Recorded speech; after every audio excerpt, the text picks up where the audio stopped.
सुप्रभात बच्चों। मैं खुशबू शर्मा आज की ऑनलाइन क्लासेस में आपका स्वागत करती हूँ।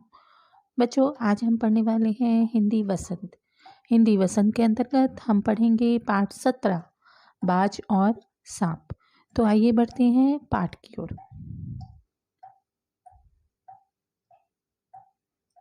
एक दिन देवयोग से आकाश में उड़ता हुआ घायल बाज सांप की गुफा में आ गिरा। पहले तो सांप डर गया, फिर घायल बाज की स्थिति को देखकर उसके पास आया। जब उसने घायल बाज की स्थिति देखी तो उसे अंदाज़ा हुआ कि उसे बाज से कोई खतरा नहीं है, तो वह बाज के पास आ गया। बाज ने सांप से कहा कि जीवन की आखिरी घड़ी आ गई है।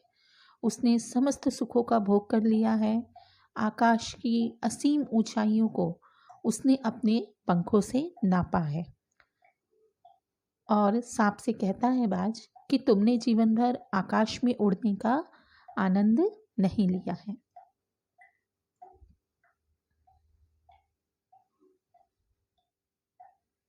सांप ने कहा कि आकाश मेरे लिए किस काम का, मैं रेंगने वाला प्राणी हूं। गुफा से अधिक आरामदेह और सुरक्षित कोई जगह नहीं है। तो बाज ने सांप की गुफा की ओर नजर घुमाई तो उसने देखा कि समस्त गुफा में सीलन और अंधेरे का वास है। ऐसा लग रहा है देखकर गुफा को कि कोई चीज वर्षों से यहाँ सड़ रही है। बाज ने कहा कि काश मैं एक बार आकाश में उड़ पाता। सांप ने उसे हौसला बंधाया कि शायद हो सकता है कि तुम्हारे पैरों में इतनी ताकत बाकी हो कि तुम आकाश में उड़ पाओ। एक बार कोशिश करके देखो। बाज एक नई आशा के साथ अपने घायल शरीर को घसीटता हुआ चट्टान के किनारे जाकर अपने पंख फैलाकर हवा में कूद पड़ा, किंतु कमजोर होने के कारण लुढ़कता हुआ वह नदी में जा गिरा। लहरों ने उसे उठाकर सागर में बहा दिया।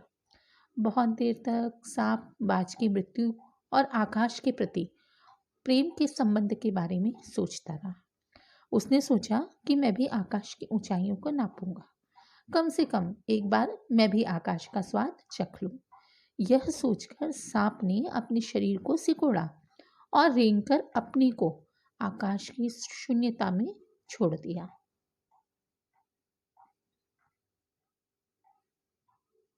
तत्पश्चात क्षण भर के लिए सांप का शरीर बिजली की लकीर सा चमक उठा, किंतु उसने जीवन भर रेंगना सीखा था।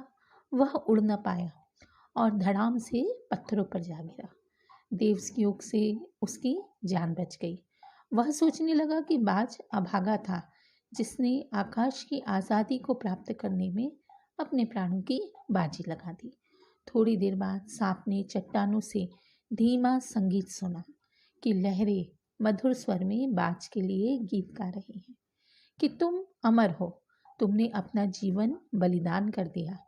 जब कभी साहस और वीरता के गीत गाए जाएंगे, तुम्हारा नाम बड़े ही गर्व और श्रद्धा के साथ लिया जाएगा। इस तरह से बच्चों, यह था हमारा बाज और सांप पाठ।